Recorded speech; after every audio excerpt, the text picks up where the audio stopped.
Paz do Senhor, amados jovens, nós estamos aqui para mais uma aula abençoada por Deus e essa aula é uma aula muito interessante.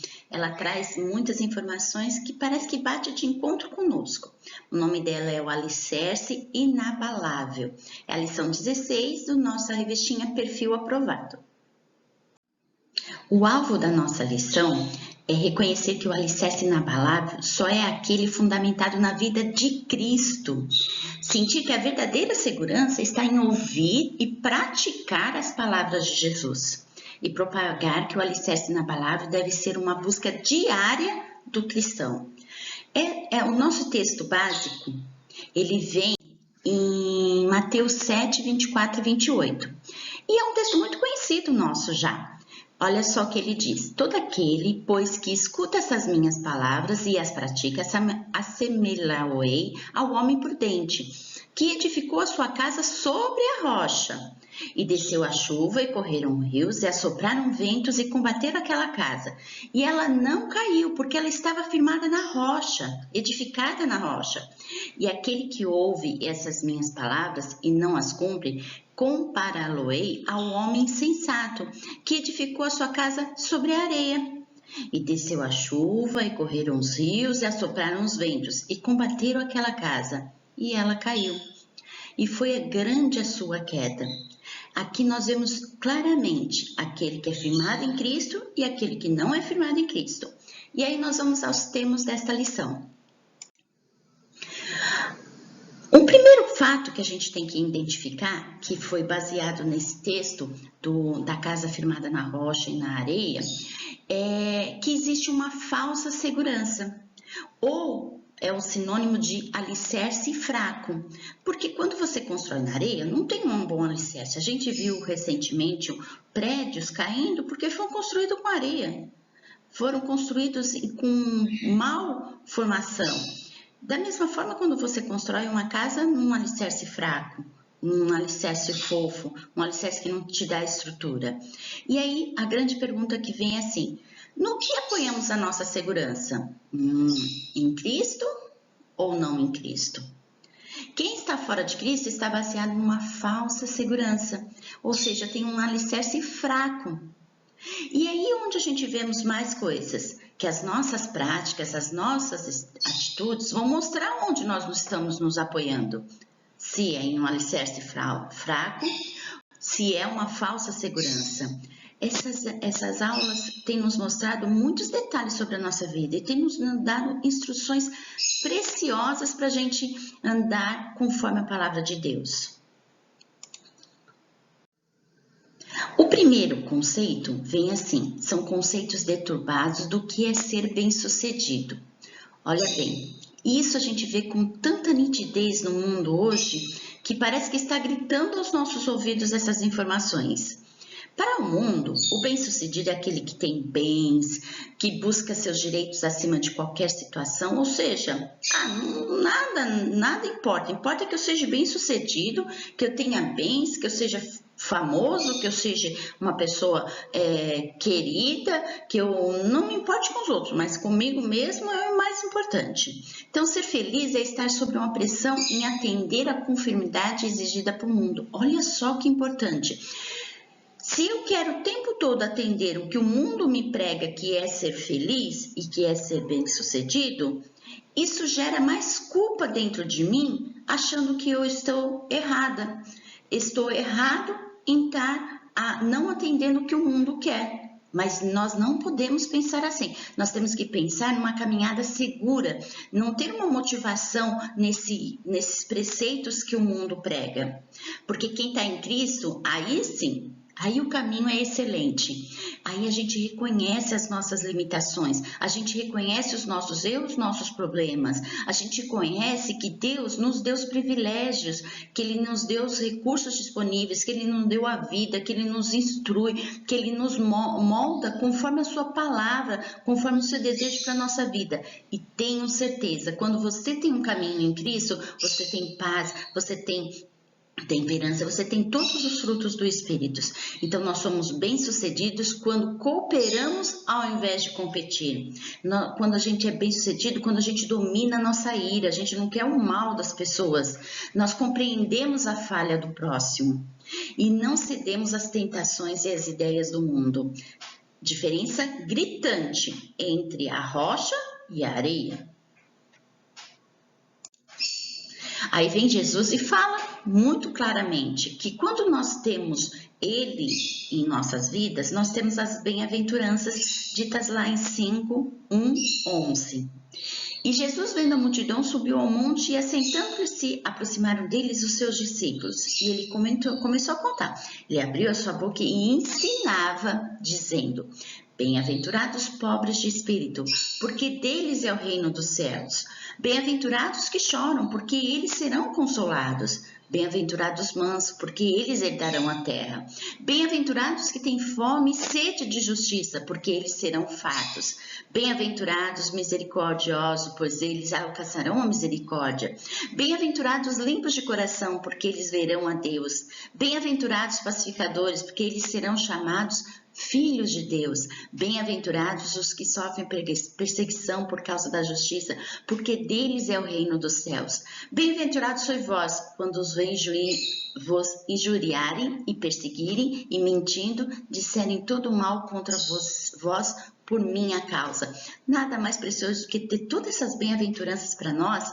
Se você não entende cada uma delas, volte às aulas anteriores, lá no comecinho da nossa revista. Nós falamos um pouquinho sobre cada ela. Em cada aula a gente foi tratando um pouquinho com mais profundidade cada um dessas bem-aventuranças. É bênção para a nossa vida escutar o que Deus tem feito por nós. E aqui está um sinal de quem é alicerçado na rocha Jesus Cristo. Aí nós temos, mais conceitos, mais critérios para aqueles que não estão alicerçados na rocha. Servir ao Senhor motivados por glória pessoal. Lá em Mateus 5,16 diz: Assim resplandeça a vossa luz diante dos homens, para que vejam as vossas boas obras e glorifiquem vosso Pai, que estás no céu. Aqui ele não está falando para glorificar a mim, que a minha obra e a minha pessoa é a pessoa mais importante. A glória deve ser de Deus. E as nossas forças, elas devem estar nas obras, mas focadas em Deus, para a glória de Deus. Não é nós aparecermos, mas sim Deus. Quem constrói ou se motiva em suas próprias forças, estão construindo a sua casa na areia. Não tem forças, não cresce, morre, peca, erra. Aí nós também temos: não demonstramos amor com aqueles que nos feriram. Nutrir a raiva, o orgulho, ser vingativo, não desenvolver amor pelos nossos inimigos, são frutos de uma atitude que não busca a justiça de Cristo. Essas pessoas, elas na verdade, elas vivem no tribunal do egoísmo, no tribunal do seu coração, nas suas intenções. Elas não têm capacidade de fazer um julgamento justo, então elas acabam ferindo as pessoas, elas acabam ferindo e frustrando as suas próprias expectativas. É importante que a gente olhe como Deus quer que agimos, ir em encontro à pessoa que nutrimos ressentimento. Essa é uma parte muito difícil, eu sei, jovens. Imagine aquele que te atormenta, aquele que te persegue, aquele que te faz injúrias, mas lembra lá, Deus está nos consolando e nos protegendo, e nós somos bem-aventurados porque Ele está conosco. Se você está no alicerce de Deus, está no alicerce constituído em palavras na Bíblia, o seu andar é conforme o de Deus, tenha fé, tudo vai dar certo. E aí está escrito lá em Mateus 5, 23, 24. Olha essa mensagem. Portanto, se trouxeres a tua oferta ao altar e a ti lembrares de que teu irmão tem alguma coisa contra ti, deixa a tua oferta lá diante do altar e vai reconciliar-te primeiro com teu irmão e depois vem e apresenta a tua oferta. Deus quer justiça, Deus quer o bem, Deus quer que a gente demonstre amor ao nosso próximo, mesmo aqueles que nos ferem, aqueles que nos magoam, aqueles que nos trazem injúrias. mas ao fazermos isso, você fica com o coração puro, você perdoa. O quarto ponto, usar os relacionamentos afetivos de forma indevida. Esse aqui também pega bem forte, sabe, amados? Os relacionamentos a gente pode dar ao indivíduo o senso de pertencer. A gente sabe que hoje, infelizmente, o mundo mostra essas amizades perturbadas que a gente tem, com segundas intenções, com provocações, que se aproximam da gente simplesmente pelo fato de querer alguma coisa. E das mais diversas, querer aproveitar de você, querer aproveitar da gente, querer usurpar nossos bens, usurpar a nossa vida, o que é mais preocupante, querer nos levar ao caminho errado. Então, usar os relacionamentos afetivos de forma indevida também está no meio cristão. Pessoas que não estão alicerçadas em Cristo.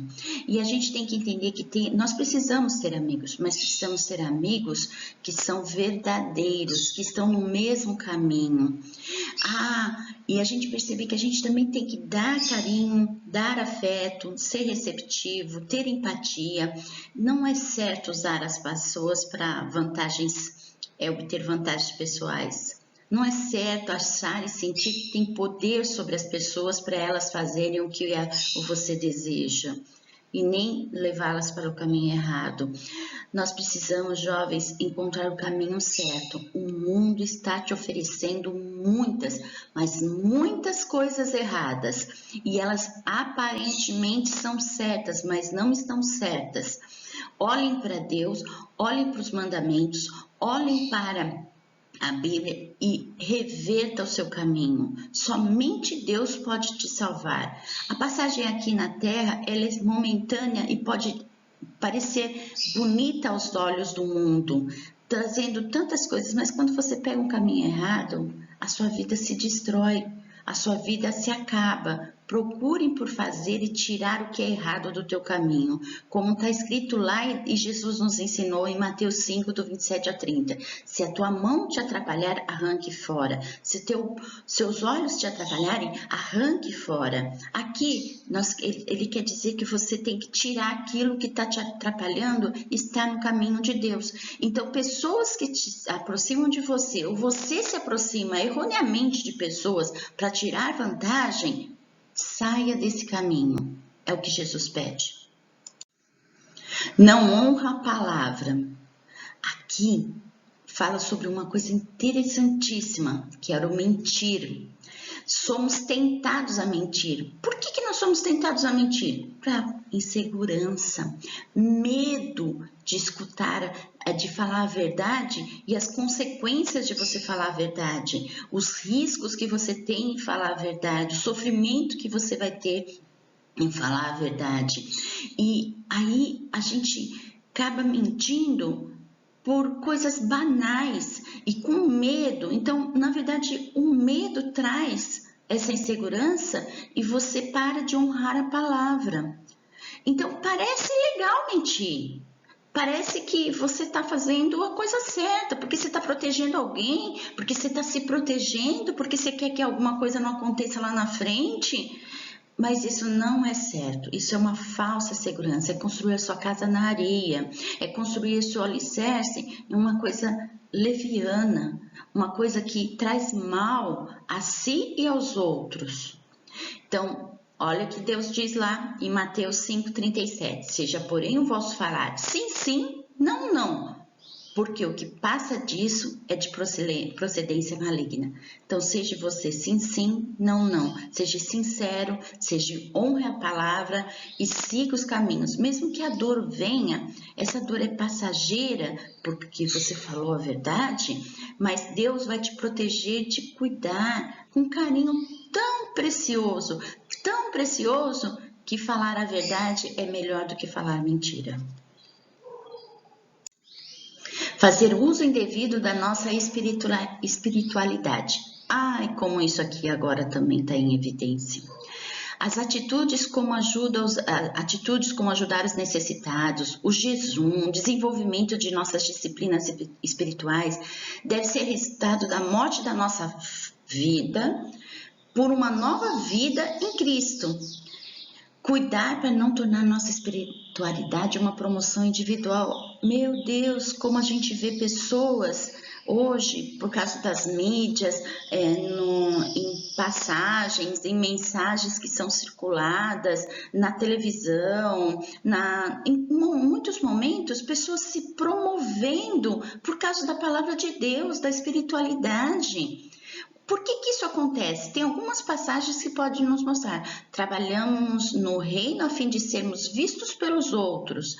Será que é isso que Deus quer? Você trabalhar para ser visto pelos outros? Não, Deus não quer isso. Deus quer que seja a glória dele. Queremos provar para os outros que somos disciplinados espiritualmente.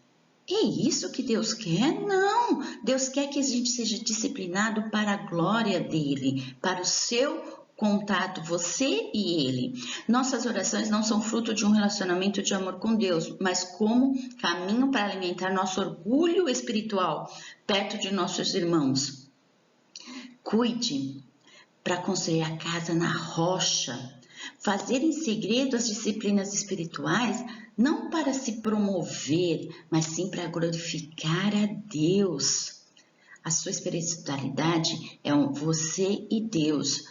Não seja promovido as suas ações para o seu próprio pessoal, mas sim para Deus. Querer dirigir nossa própria vida é outro fator que mostra como nós erramos. Deus nos criou, Ele nos formou, Ele te fez semelhança a Ele. Então, só que a gente quer o quê? Sempre ter controle. Queremos estar no controle. Nós ficamos preocupados com o que nós vamos comer, com o que nós vamos vestir, nossos resultados de projetos, se a gente vai ter sucesso, se a gente vai conseguir fazer todas as coisas. Meu Deus, Deus mostra para nós que Ele cuida da gente como cuida dos lírios no campo. Nós não podemos querer dominar a nossa vida e ainda mais a vida dos outros. Aí a gente fica criando ansiedade, porque a gente fica tão atento, tão preocupado em cuidar de nós e cuidar da vida dos outros, que vem a ansiedade. E hoje o mundo está cheio desse título, ansiedade. Então, essa questão nos leva a um outro detalhe, que é achar que Deus não é bom o suficiente para nós. E que nós temos que ir controlando tudo descontroladamente a fim de que tudo seja a nosso favor. Mas a gente esquece que a fé em Deus, que Ele mandou em Cristo, Ele mandou Cristo para nos salvar, Ele mandou o Espírito Santo para nos orientar, eles mostram para nós como Deus se importa comigo e com você. E qual de vós poderá, com todos os seus cuidados, acrescentar um covo da sua estatura? Não adianta você querer fazer mais por você sem a vontade própria, sem a vontade de Deus. Deixe Deus cuidar da sua vida. Bota seu caminho nas mãos dele. Faça uma oração. Peça para ele te orientar. Fala assim, não, Deus, me ajuda nisso aqui. Olha, eu estou atropelada aqui. Preciso da sua ajuda. Me ensina o caminho. E eles vão se abrir. Você vai sentir ele agir nas suas necessidades, nos seus desejos. E ele vai cuidar para que seja o melhor. Mesmo às vezes a gente achando que aquilo não vai ser o melhor para a gente. Ele prepara o caminho. E ele nos mostra como crescer na rocha.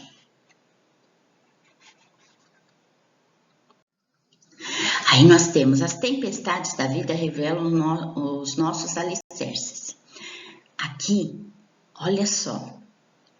Quando a gente viu a história lá da casa construída na rocha e na areia, lá diz que houveram ventos, que houveram as tempestades. E essas tempestades vai mostrar como a casa se comportou, se ela caiu ou se ela ficou firme. Não é diferente na nossa vida como ser humano.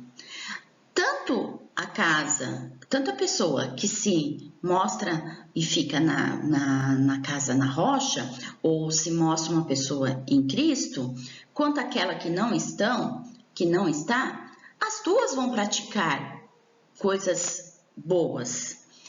Elas vão ler a Bíblia, elas podem ir à igreja, elas escutam a palavra, mas o diferencial está em como elas vão tornar suas atitudes, seu comportamento ao passarem pela tempestade, passarem pelas provações. Se eu vou à igreja, leio a Bíblia, estudo a palavra, escuto as mensagens, me dedico, mas eu não pratico, eu estou alicerçada realmente na areia.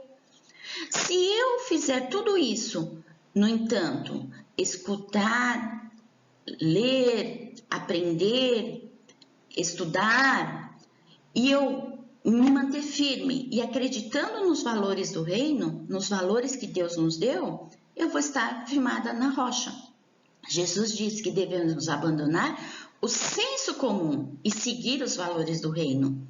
Quando você faz isso, você está alicerçado na rocha. E aí sim, seu caminho vai ser um caminho de bênçãos. E fazemos o que ouvimos e aprendemos sobre ser um cristão pautado na palavra de Deus. Olha o que é importante. Deus permite que venha a tempestade para nos revelar onde está o nosso alicerce. Somente as provações são reveladas, somente nas provações as nossas fraquezas são reveladas. Então, ao nós vermos isso, nós conseguimos construir uma vida no alicerce que é Jesus. Nós podemos estar alicerçados em Jesus, na força, no bem, no trabalhar as nossas coisas da forma certa. E aí nós chegamos à conclusão dessa nossa lição. A insegurança nos corrói, por isso buscamos muletas para nos apoiar e diminuir nossa dor momentânea. Olha só. Então, tudo isso nos mostra que a gente tem falsa segurança. A gente cria situações em que parece que a gente está seguro, mas nós não estamos, são falsas. A falsa segurança ainda pode ser alicerçada em bens materiais. Então, se eu tenho uma casa, se eu tenho um carro, se eu tenho um celular da última hora, então eu estou segura. É falsa segurança isso. A segurança pode estar, a falsa segurança está em justificar nossa conduta pelo julgamento do outro. Aí eu faço assim porque senão eu vou magoar tal pessoa. Aí eu faço assado porque eu sei que se eu fizer de outro jeito eu vou acabar machucando a pessoa que eu mais amo. Então é falsa segurança, não mentir. A falsa segurança está em buscar alívio imediato, pecando. Olha só, você peca porque você acha que está se sentindo seguro naquele momento. Com amizades, com coisas que o mundo está mostrando que parece que é certo, com sentimentos. Então, olha, não busque esforços próprios, mas para se promover, para se sentir seguro. Busque a Deus. Ouça e pratique a palavra de Deus. Sois vós tão insensatos que, tendo começado pelo Espírito, acabeis pela carne. Não seja vós assim, não sejamos assim. Estaremos no Espírito e continuaremos no Espírito. E a pergunta que a gente deixa para o final: onde você vai construir a sua casa? Na areia ou na rocha? Paz, Senhor, amados jovens, Deus vos abençoe. Aqui a gente termina mais uma revistinha fantástica, um aprendizado sem igual. Se você desejar, volte em cada aula, aprenda um pouquinho mais, leia os versículos, se alicerce na rocha, se coloque numa segurança real e não falsa. Deus abençoe vocês, em nome de Jesus, até o próximo semestre.